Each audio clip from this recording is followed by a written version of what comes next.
and welcome. This is going to be an interesting show, one of my favorite topics. Most of these are my favorite topics, and of course, there's many of them. I'm going to talk about mathematics, the teaching of mathematics, which I consider, after having decades literally of experience teaching mathematics and physics and other subjects, that mathematics is taught completely incorrectly. And the new math really took a side street into chaos, where generations of people just completely were lost relative to mathematics. And so I'll be talking about that. They've spent just far too much time. Oh my goodness. And I've managed to get through this terrible education program that, you know, it was developed over, from the little country school days, algebra, then geometry, then, anyway, I'll be talking about that. But first, and then also I want to talk about cybersecurity, something that I have literally decades of experience in. When you see my background, you'll see that I'm probably one of the world's top experts in cybersecurity. I broke the most used codes, encryption codes, I broke them and published a book in 2007 relative to that. I'll be talking about that. Those books are available on my webpage. And so that leaves the whole world of encryption, and especially for the people at home, this idea that somebody can send you some kind of thing in a picture or in a email and it takes over your computer is absolutely insane. It's absolutely ludicrous. The reason that happens is because the government allows it. It could be cured in one day. I could cure it overnight. But the NSA, the CIA, want to get into your computers to see everything you're doing, and the hackers use the same back door. Okay, but first I'm going to talk about something. Remember that every week I want to discuss the world of science and some particular aspect that's kind of gone off the rails. And this week I'm going to talk about talk show hosts that really don't know anything about science, but they have these guests on that just reel out this, just make stuff up. Like I heard a guy last week telling that, and this is on big time talk show hosts, you can probably guess who I'm talking about. But anyway, stating that our solar system came from another galaxy. Absolutely insane, absolutely nuts. And that we're all aliens. And, I don't know where these people come up with this stuff. Just making stuff up. And so what I want to tell you, just in general, now is there's a few places you don't go to get science. One is YouTube. Another is Wikipedia. Wikipedia is a horrifically bad source of information. And Wikipedia started out as a good idea, an encyclopedia where everybody could contribute. It was very early on taken over by the government disinformation hierarchy. And so I'm not going to go into all of that detail. But Wikipedia was completely taken over, and anybody who did not kowtow to the standard story that they're trying to present to the public, the evolution of the planets, the evolution of people from monkeys, whatever it was that they were trying to peddle, if you didn't step in line and if you didn't, let's say, like I say, step in line and talk about those subjects the way they want you to, then you were a conspiracy theorist, or you were a pseudoscientist, or just on and on. And so Wikipedia is a horrifically bad place to get any information. If you want some detail about some historical event, maybe it's okay. But in a lot of cases, they distort and twist history.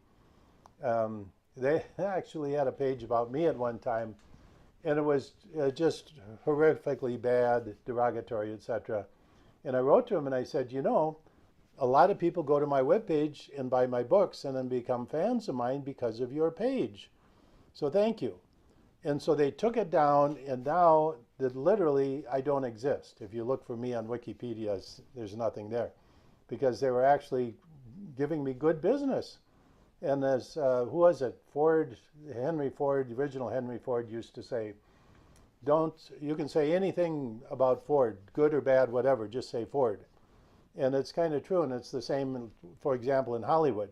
A lot of times the actors, uh, look for a scandal of some kind so that their name gets in the press, and maybe they'll get hired to do a movie. And so anyway, bad press can be good press. Anyway, but that's one place. YouTube is another. Oh my goodness.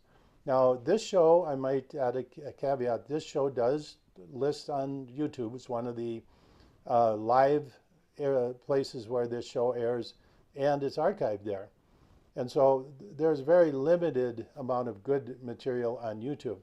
The majority of it is just junk. And there again, they do shadow banning. Anything that's real, they ban it, or they literally, it's called shadow banning, where the people go to look for it and they send them someplace else. There are a lot of disinformation YouTube channels, and you'd think that they were just these people off in Grandma's basement doing a web page, but the way you can tell the ones that have serious government sponsorship is by the audio visuals. They have extremely high-tech, daily, very advanced audio visuals. And so if you see that, you go, well, these people got a lot more money going into this than just little Johnny sitting in Grandma's basement doing the show. So anyway, and especially if there are events coming up, they use YouTube especially to promote junk science, or standard science, which is junk science too, tier 2 science, what I call. So let me once again explain tier 1, 2, 3, 4, and 5 levels of science. Tier 1 science, I've been there, so I know it exists. I know people in there. And it's what I call military science. Now, these are the people that you never see their names, you never see their faces. And how am I included in that? Because I'm an independent scientist. I don't work for other companies. I never did. I never signed contracts with the government. And I've been able to discover, because of my route in life, I've been able to discover a lot of very important scientific theoretical work. It's been verified, etc. But typically, tier 1 scientists, you never see their names, you never see their faces, you don't know who they are, and they're only interested in real science, real results. Tier 2 level science would be typically, you'd find them in a university, getting grant, publishing in peer-reviewed journals. Tier 1 scientists never publish in peer-reviewed journals, never, ever. Okay, so and then tier 2, once again, you'd find a lot of scientists at Goddard Space Flight Center, JPL in California, NASA centers. And a lot of the space program that you see is tier 2 science. It's not the real space program that's going on behind the scenes that you never see. Tier 3, these are what I call outreach people. They might be university professors, they might be people with YouTube channels with a PhD in astronomy or astrophysics. They typically don't do research, they don't publish in peer-reviewed journals, but they party the standard party line.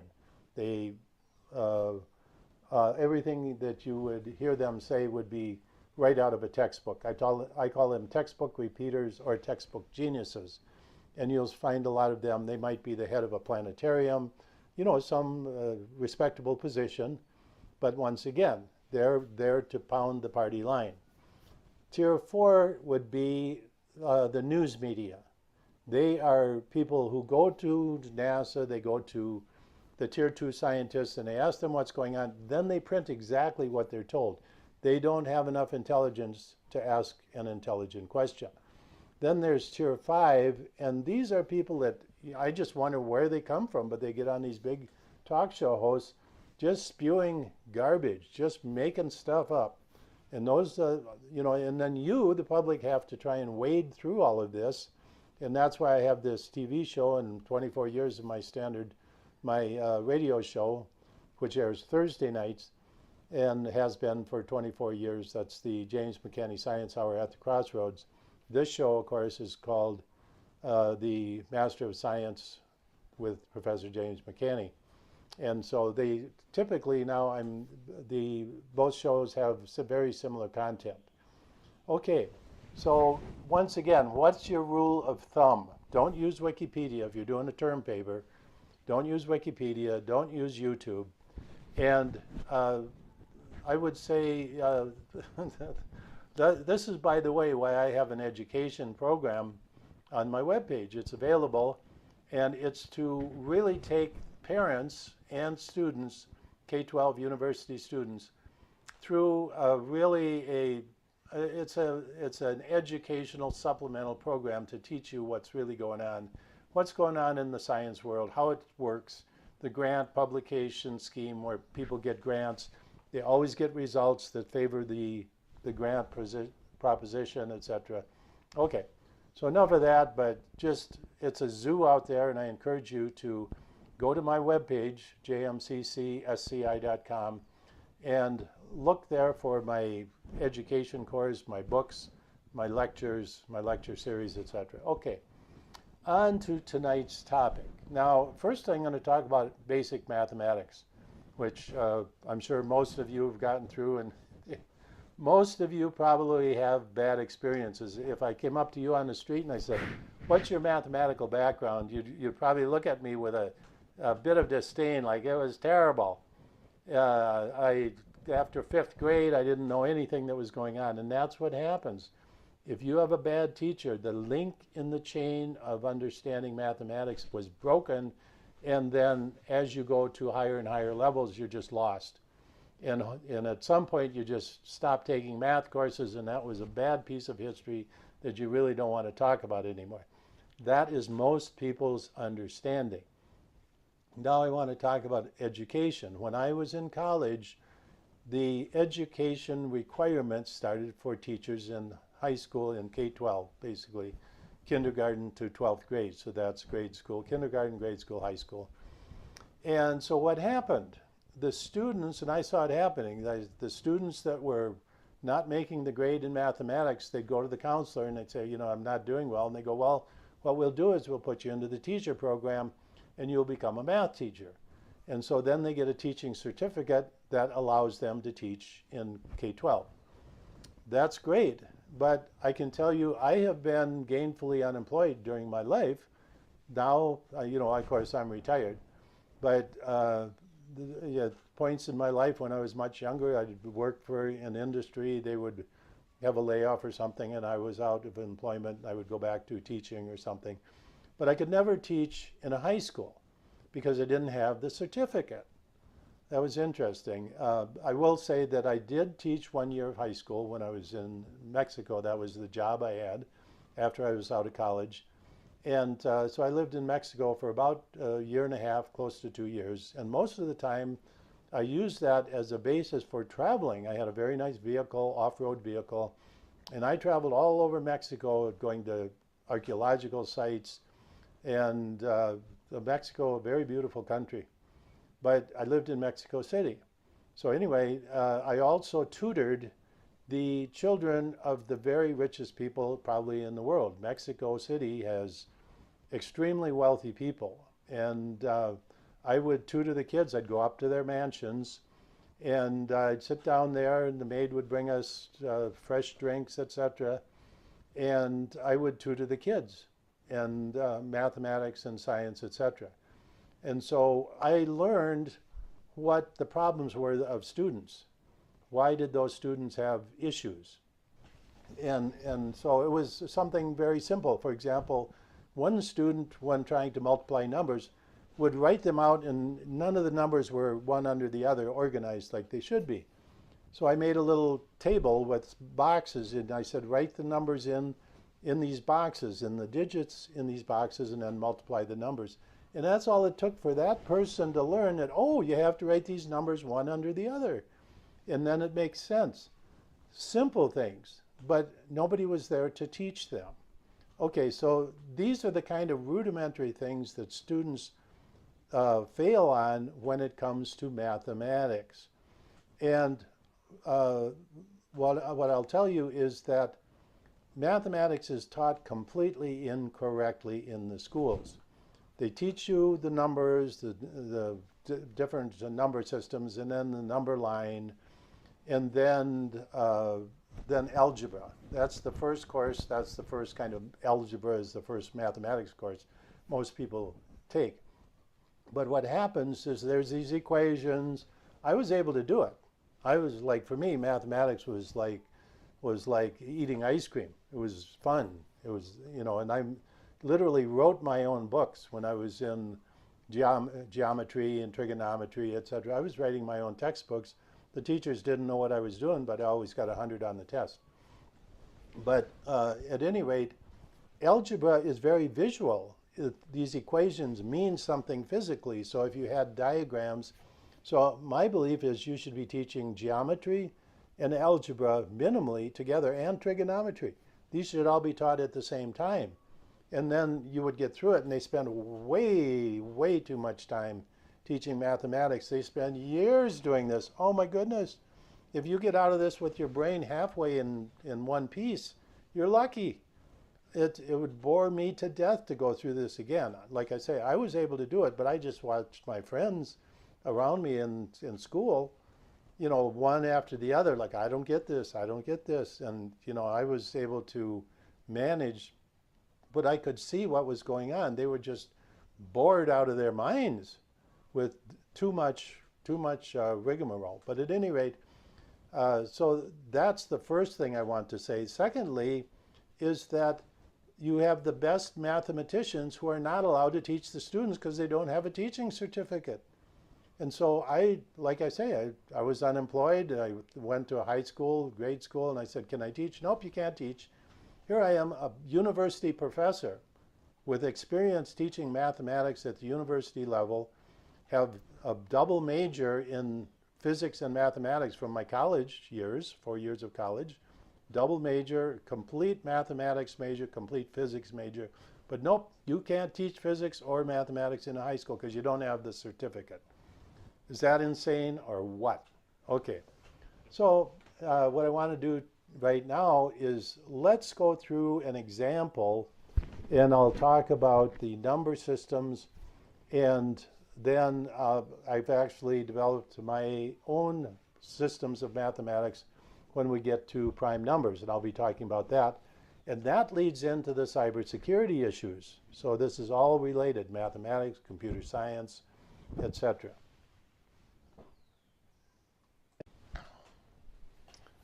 First, I want to talk a little bit about my background, because especially when professionals are watching this, they want to know exactly where I've been in the professional world. That gives me authority to talk about these topics. And so anyway, just going back to high school, it was somewhere pretty obvious in early high school that I was advanced in mathematics. The kids used to make fun of me, and not in a mean way, but because in geometry class I would write my own textbooks. The teacher would not know what I was doing, but I always got 100 on the tests. And when I took the SATs, this is back in the days when there was no planning. You did not take courses to study how to take an SAT test. And I scored really high in both math and physics. And so that was the ticket to getting a full scholarship to a private college, where I went for 4 years. So it's now called St. Mary's University. At the time it was called St. Mary's College. They've since become a university in Winona, Minnesota. But they had a really rigorous, and I would say really rigorous, physics department, and math department also. It was very good. So I had a double major. I had a complete major in physics and in mathematics, topics that many people might maybe have difficulty just doing one of those. And I remember when I was a freshman in Physics 101, the professor came in and he said, look around, because there were 44 students in the class that were going to be physics majors. He said, by the end of the semester, there will be less than 10 of you. I was like, what? And that happened. They dropped out week after week. There were people dropping out, and the 9 people who were remained with me, there was 9 total. All of them graduated. All of them went to grad school, and that was the idea, that all of these people had to be grad school material. And so then I went to grad school, Tulane University, and got my master's degree. Had the offer um, to just stay and get my PhD, and I made the decision not to. And so what I did there is I went to a foreign country and I taught mathematics, physics, computer science, and that was actually the ticket that got me into Cornell University as a faculty member. When I told the story before, when I went to, I ended up in Ithaca, New York. I went up to Cornell to see if I could finish my PhD. And they ended up hiring me as a faculty member because I could teach these various topics, subjects, physics, mathematics, and foreign languages. And so anyway, that afforded me the time to be there when all this amazing space science work was coming in from satellites from around the solar system. And I happened to be there at the perfect time with my theoretical work developed on celestial mechanics and including electromagnetic fields. Okay, so that was like 1979 to 81. And then I went and worked in industry. I worked for a computer company that built, designed, and marketed what were known as front-end processors. This is back in the IBM legacy days, where the IBM mainframe was the heart of the industry. It might have been the gas or the oil industry or banking or government or military. And the front-end processor offloaded the mainframe of telecommunications functions. And so these were highly complex telecommunications computers called front-end processors, and they formed in networks.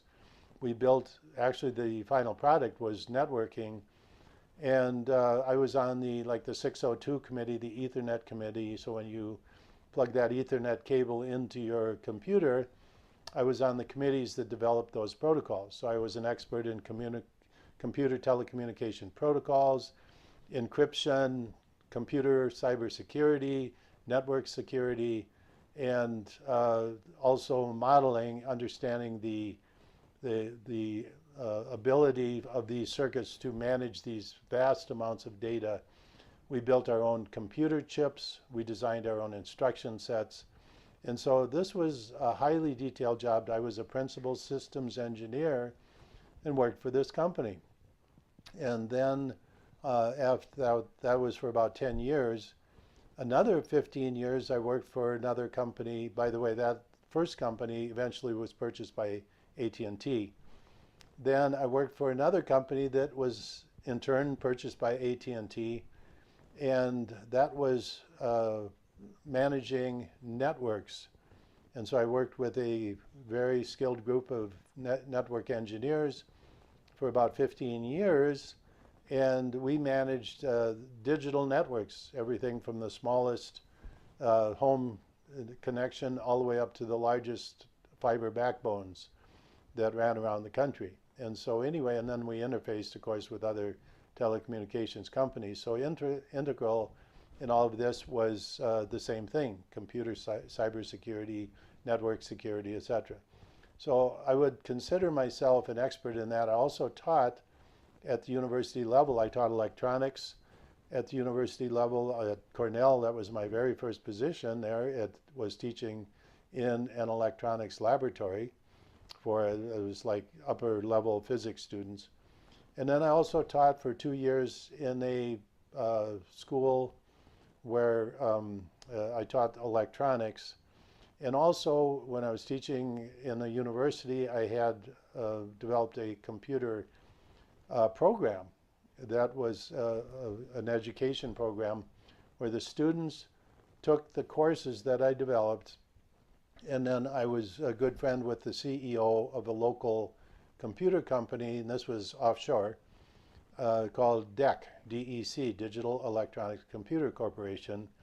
And the students that came out of my class would go to work for DEC locally. So it was a very interesting situation. But so anyway, I have a background in mathematics, computer science, telecommunications, computer protocols, and cybersecurity. And probably, and when you work in the real industry, you're nose to nose with the real world. This is not theoretical, it's reality.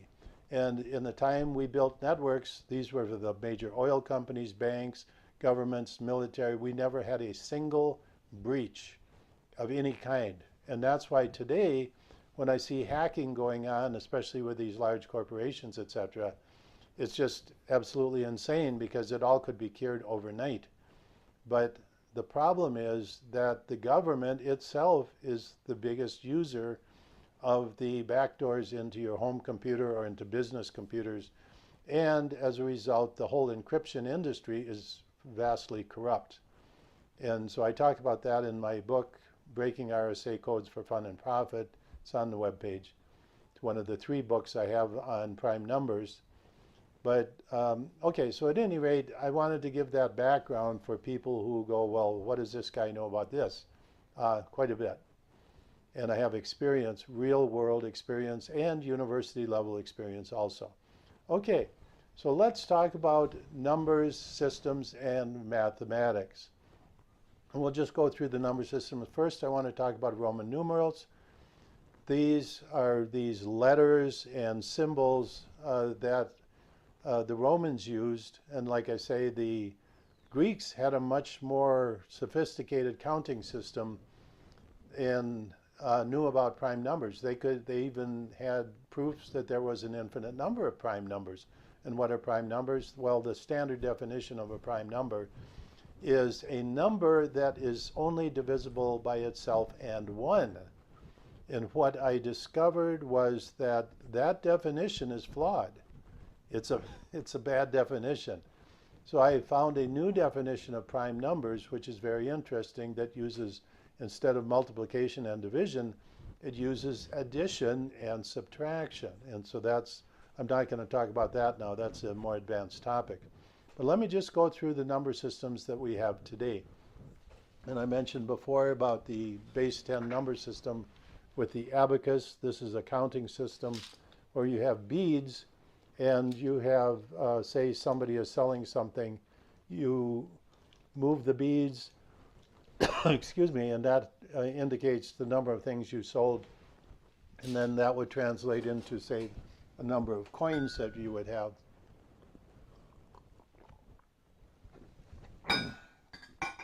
Okay, excuse me.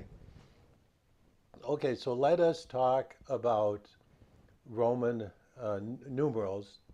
The Super Bowl, for example, has their annual Super Bowl is listed in terms of Roman numerals, and it's kind of fancy, sporting events, etc.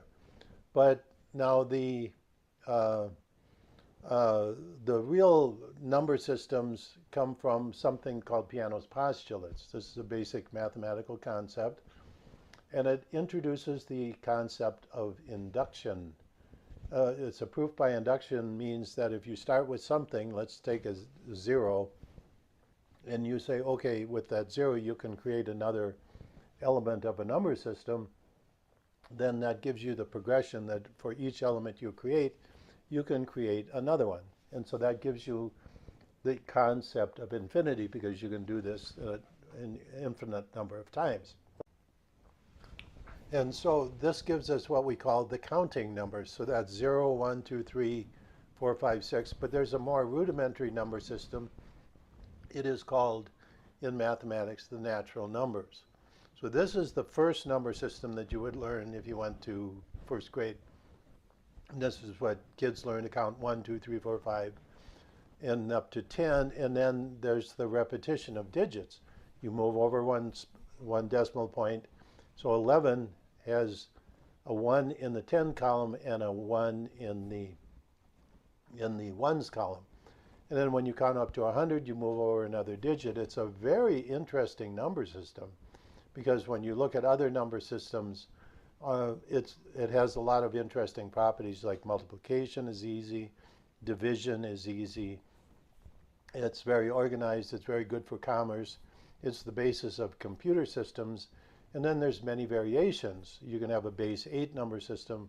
I think it's rather comical that we have a base 10 number system because that just happens to be the number of toes and fingers that we have. And I often joke that if we went to another planet where there were a race of other people on a different planet and they had 3 fingers instead of 3 fingers on each hand, they might have a base 6 number system because you go 1, 2, 3, 4, 5 and you count your fingers.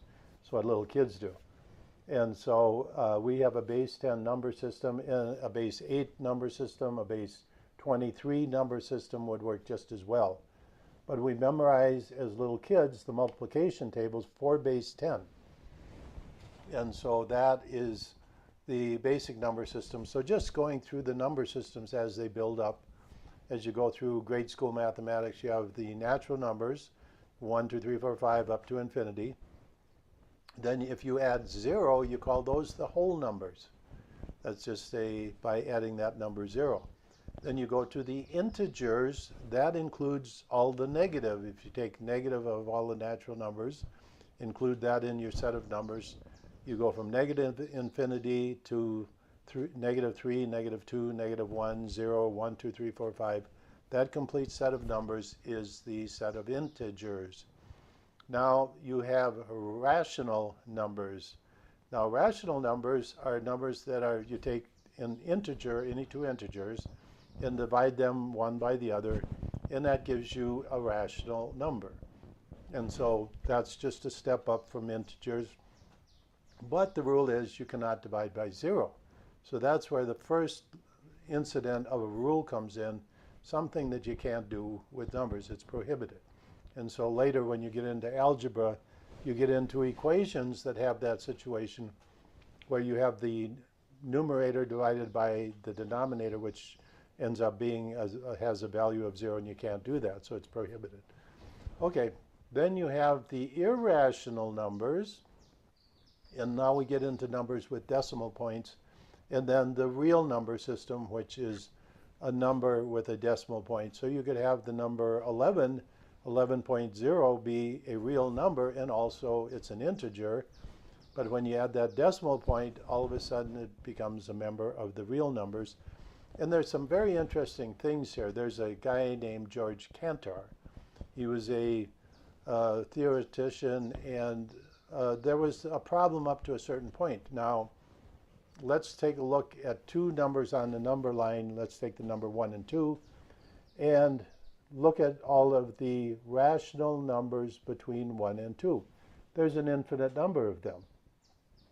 There's an infinite number of numbers between 1 and 2 that are you take an integer divided by another integer and the quotient, and you find that there are an infinite number of them between 1 and 2.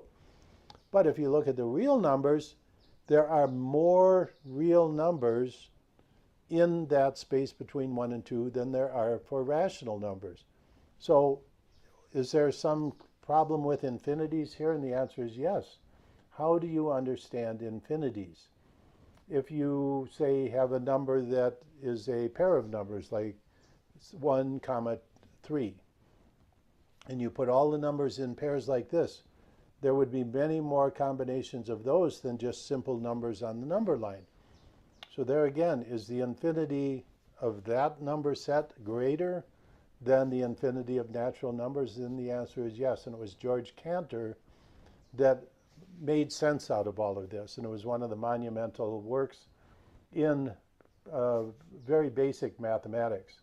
One of the very fundamental things was to understand infinities. And so some people might be surprised to find out that there are different levels of infinity. Okay, so now we go to one more step, and they are called complex numbers. It turns out that when you take the square root of something, like, for example, the square root of 4 is 2, which means 2 squared is 4. But if you take the square root of a negative number, that two positive numbers cannot multiply to be a negative number, and two negative numbers multiplied together equal a positive number. So how do you get the square root of a negative number? So it's defined in mathematics as the letter I. And so this brings up the entire set of complex numbers, which again is a much more complicated set of numbers than the real numbers. It's actually two sets of real numbers. You have the real part, and then you have the complex part. And complex equations become very detailed. It's a very complex area of mathematics. And now you actually move to other levels of mathematics, like algebras, abstract algebra, matrix algebra, etc. And I'm not going to go into all of these tonight, but what I'm going to do is show you how mathematics should be taught. So first of all, let's look at something. This is a basic concept in algebra. It's called the distributive property of algebra, and it simply says that if you have two numbers a and b, if you add them together and then multiply by a third number, c, you'll get the same thing as if you multiplied each number individually by c. A little equation. Okay, well that, a lot of people, I remember when I was in grade school, there were students that were like, they didn't understand this. And I did. I mean, I was able to grasp this and didn't really have a problem with it, but a lot of students did. And so it would make a lot more sense if you taught this from a geometric point of view, where you had a stack of blocks and B a stack of blocks. And if you multiplied that, if you put them together and multiplied by C, it would be the same as if you multiplied each of those by C and then put them together, and you could visually see that you get the same result. And a lot of things with equations and what they call inequalities, one side of the equation is greater than the other or less than, etc., and what happens when you multiply by a negative number. All of these things can be taught from a geometric point of view. And when you do that, oh, that makes sense. And so algebra being taught by itself, that's where most kids get lost. If you're going to lose a student in grade school or early high school math, it's typically during the algebra class. And some of the most hated math teachers are the algebra teachers. But they're forced to teach this as a rote science course where this is supposed to make sense to you. But it's my opinion that they should combine actually all the way up to calculus in a visual course. Because what is calculus? It's talking about the sum of areas, something that's very rudimentary in our own way of looking at things, or the slope of a line, angles, etc. And this all comes back to geometry and triangles, these sines and cosines, putting these together, and even complex numbers end up being on a graph, a two-dimensional graph. And it's really not that complicated. So getting students to the point where they're proficient in mathematics should not take 4 to 5 years of study. It should take about 6 months. That's my estimate. And if there's high school students and teachers listening, well, be that as it may. But I think that the way education is taught, and remember, I have experience. I have experience with students in the grade school and high school students, tutoring them individually. I have experience teaching at the university level. I have experience because I have an extensive math background. And when I would do physics, let me just give you an example. I would always translate whatever it was, equations, or whether it was electronics, whether it was physics 101, whether it was mechanics, whether it was celestial mechanics, whether it was thermodynamics, whatever it was, I would take the equations, entropy, whatever it was, and I would turn it into physical situations that I could understand. So that what I developed was the ability to see things physically. So when I started, for example, combining celestial mechanics, which is the gravitational study of the motion of the planets, when I started combining that with electric and magnetic fields, I had a very good vision of what was going on. And so I could see this. When I start developing the concepts of what happens when you have an electrical discharge in outer space between two fields that are built up, and what happens, how can fusion occur in the atmosphere of the sun and not in its core, and what is the end result, and why do the protons leave the sun in greater numbers than the electrons? I could see this. I could see all of this because I trained myself. And I noticed that the other students then in my physics classes did not do that. But if you hear some thundering, do you hear the thundering? Anyway, that was a lot of thunder, if you could hear that through the microphone. Okay, so anyway, that allowed me, and I noticed the other students that were in my physics classes, they were good students. They could do all the problems in the back of the book, etc. But they really didn't have a good understanding of physics. They didn't have a feel for it. They didn't have an intuitive feel for it. And I think more students would succeed at mathematics if they had an intuitive feel for what was going on. Okay, so I'll give you one more example. When I was a senior in my college years, 4 years of college, very intensive physics program, all of the students destined for graduate school, and the classes, most of the people were getting A's and B's in the classes. There were no C's, D's, E's, or F's.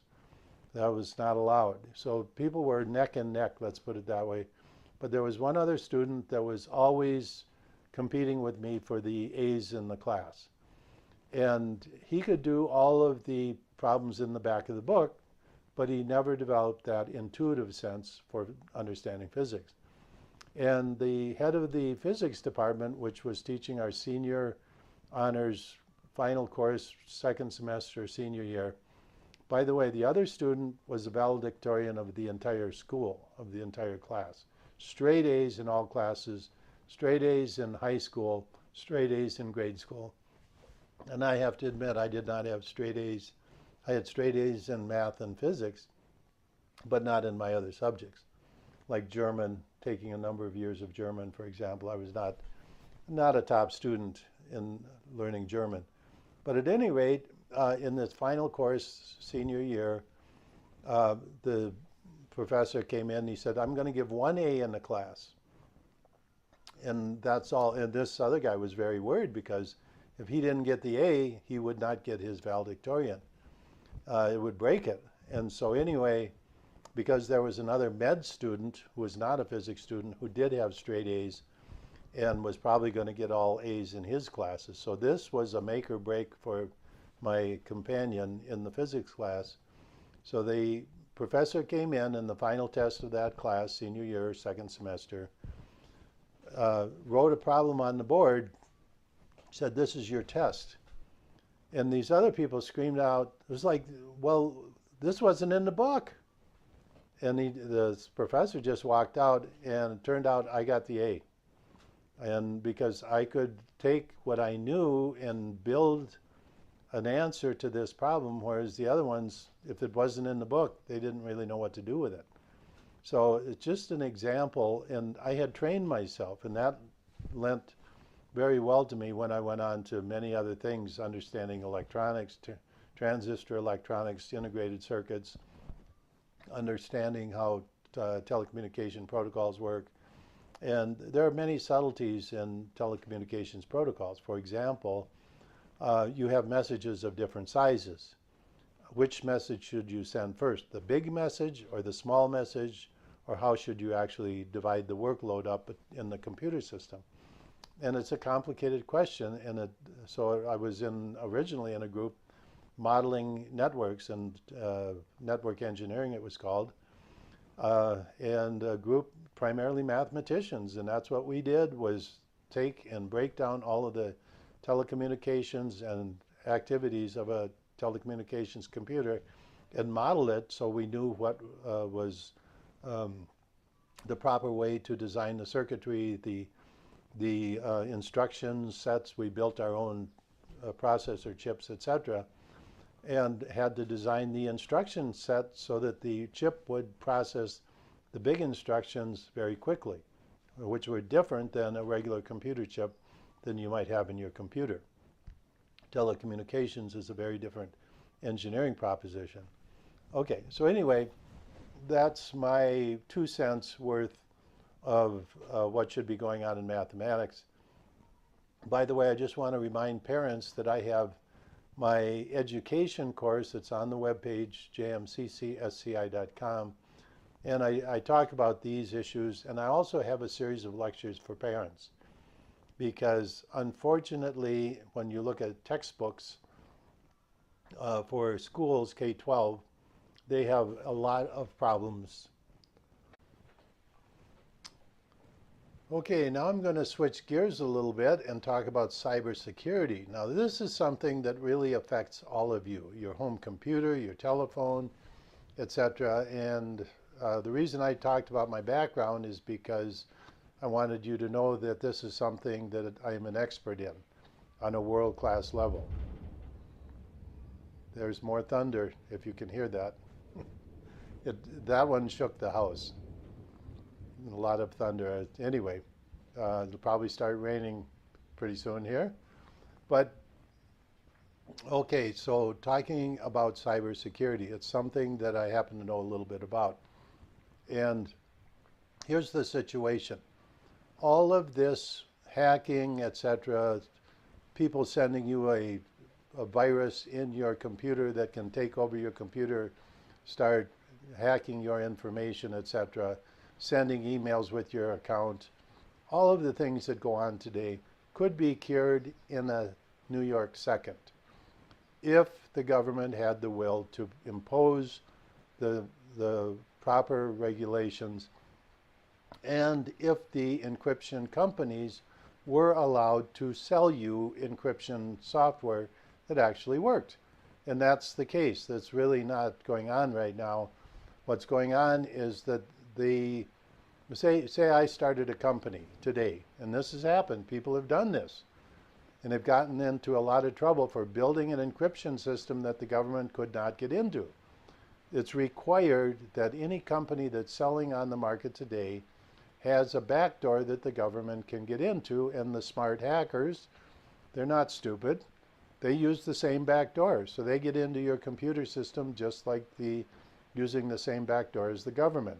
And so if you have big Microsoft and these big corporations, all have, I don't know if they're agreements, but they're basically told that they have to build software products that allow the government to get into them. In other words, your computer security is not yours. It belongs to the government. And so just a little bit about a project that I started a number of years ago.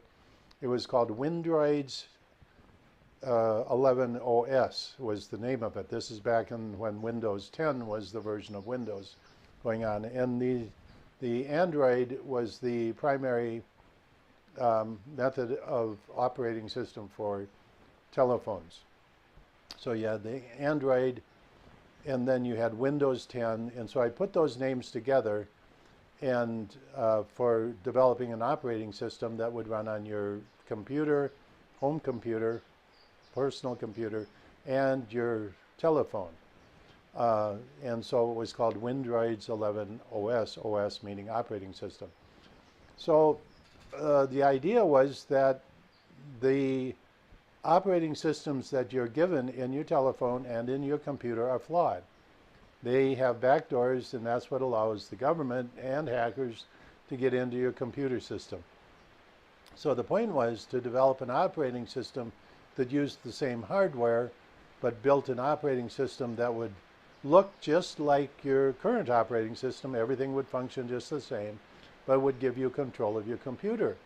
And so what the phone companies and the computer companies did, and remember that most of the computers and phones are built in you know where, it's called China. Um, what they did is they put they're called hooks. These are the points at which control of your phone or your computer are taken over. They put them in the hardware. They put them another physical layer above the software that goes in the operating system. And so basically nullifying my idea of using an operating system to give you back control of your computer. Now, there's another way to overcome that, but I realized that I'm dealing with somebody much bigger and more powerful than I am. And I know of cases because of being in that industry where entire companies got into big trouble because they did not want to give over control of their operating system. And I'm not going to go in, it's the nitty-gritty on this particular television show, but that's the end result. The biggest protection you have as an individual out there is that you're just not a big enough fish for the average hacker to go after. They're after like a big corporate database that has credit card information stored, which corporations really shouldn't do. And you find every now and then you say there's a company that was hacked into and a lot of data was removed, personal data of all their clients. Companies should not be keeping this kind of data. And if they do that, they're cruising for a bruising. Basically, I have an expression that if you live by encryption, it's like the old expression, live by the sword, die by the sword. If you live by encryption, you will die by encryption in the computer sense. And so the situation with you, the individual, is that there's probably not a hacker outside of your house trying to get into your computer, trying to figure out you're buying your underwear on Amazon or something. That's not a big, it's not worth it for them. What they're interested in is, like I say, a big corporation, a database, a bank, who knows, a credit card company. That's what the average hacker is looking for because it's worth their time, because it takes a lot of work, etc. And so let me bring up a couple particular incidents of what they call computer protection. One is called SSL, Secure Socket Layer. And you know, when you pull up a web page now and it has HTTP and then that S after there, that S indicates that you have purchased, as a web page owner, you have purchased the SSL certificate, it's called, which means that when a person goes to your page, that initial conversation that sets up you connecting to the web page is secure. And that follows a protocol that has been broken, the RSA prime number public key encryption protocols. And like I say, the book I published in 2007, and then I followed it up with another book in 2014 called Breaking RSA Codes for Fun and Profit. I show specifically how to break those codes. There are other encryption codes, but if these companies started selling better encryption, then the government would have to revise all of its tools, its computer tools that get into your computer. So this is why I say, unfortunately, the computer encryption industry, and there's two parts of it. There's the encryption where you're sending encrypted messages, and then the other part is called the firewall. That's what supposedly sits in front of your computer, preventing hackers from getting in. And there are some good programs out there. I use them, of course. Other people use them on their computer, and they do a fair job. But if it comes right down to it, those programs are easily penetrated by the people who have control, like in the government. And that's the whole idea. They will prevent corporations from selling good computer encryption firewall products to you, the public. Okay, so my goal, like I say, with the Windroids 11 OS project was to put an operating system in your computer, in your Android phone, that would allow you control, and so that somebody else could not get into your phone and basically scour your database, look at all your contacts, see who you're emailing, see what kind of message you have. And for the vast majority of people, there's nothing that's out of the ordinary that would be a problem, except that it's your privacy. It's your own personal information. Then there's the whole issue of what is known as the dark web. All of this could be cured in a New York second if the government really wanted to. But in those other parts of the government that control things like cybersecurity, the NSA, the CIA, those three-letter agencies, as I said, they don't allow computer companies to produce a viable product that you could use. There's even a case where there was a corporation selling encryption software to businesses. This was high level, and they made a backdoor deal with the NSA where they sold basically the hooks to get into this software, protection software, to the NSA for millions of dollars, while selling it to the public and businesses. This is the kind of backdoor deal that goes on all the time that really destroys public security. Like I said, it could be cured overnight. And I could do it, but there again, now the hooks that they use to control your computer are in the hardware above the software layer. Telecommunication protocols and computers are built in what are known as layers. And so they put the control up above the software layer where you can do something about it. It's right in the hardware. Okay, so at any rate, I hope that's a bit informative. It's a bit of a shocker of a message to most people. But like I say, the average person on the street, you're protected. Here's an example. Say you have a group of people marching down the street, and there's one thief on the side of the road. If you're marching down the street by yourself, you're probably pretty likely that thief is going to rob you.